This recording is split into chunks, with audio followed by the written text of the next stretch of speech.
अहमदाबादच्या ढोलका तालुक्यात असलेल्या लोथल पुरातत्व स्थळावर एक दुःखद घटना उघडकीस आली आहे। संशोधन स्थळावर भूस्खलन झाल्यानं 2 भूवैज्ञानिक ढिगाऱ्याखाली गाडले गेलेत। 2 महिला भूवैज्ञानिकांपैकी सुरभी वर्मा या विद्यार्थिनीला आपला जीव गमवावा लागलाय।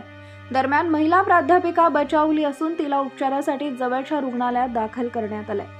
अहमदाबाद पासून 80 किलोमीटर अंतरावर असलेले लोथल हे हडप्पा संस्कृतीचं महत्त्वाचं ऐतिहासिक ठिकाण मानलं जातं।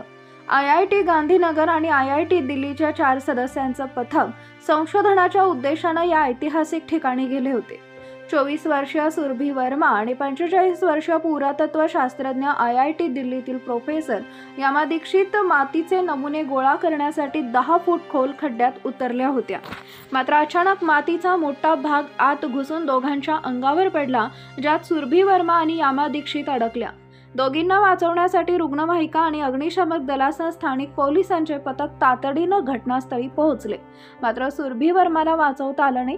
टीमचे इतर 2 सदस्य असोसिएट प्रोफेसर VN प्रभाकर आणि सिनियर रिसर्च फेलो शिखा राया या खड्ड्याच्या बाहेर होत्या। दोघेही IIT गांधीनगरच्या पुरातत्व विज्ञान केंद्रातील आहेत। या टीमनं लोथलमध्ये खड्डा खणला होता आणि ते नमुने गोळा करत होते।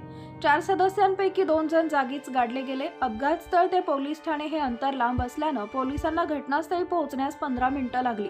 आम्ही प्रोफेसर दीक्षित यांना वाचवण्यात यशस्वी झालो, पण त्यांची प्रकृती चिंताजनक होती।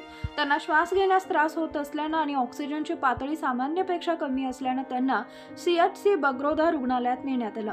त्यानंतर यामा दीक्षित यांना गांधीनगरच्या अपोलो रुग्णालयात नेण्यात आलं, अशी माहिती पोलीस अधीक्षक प्रकाश जाट यांनी दिली आहे।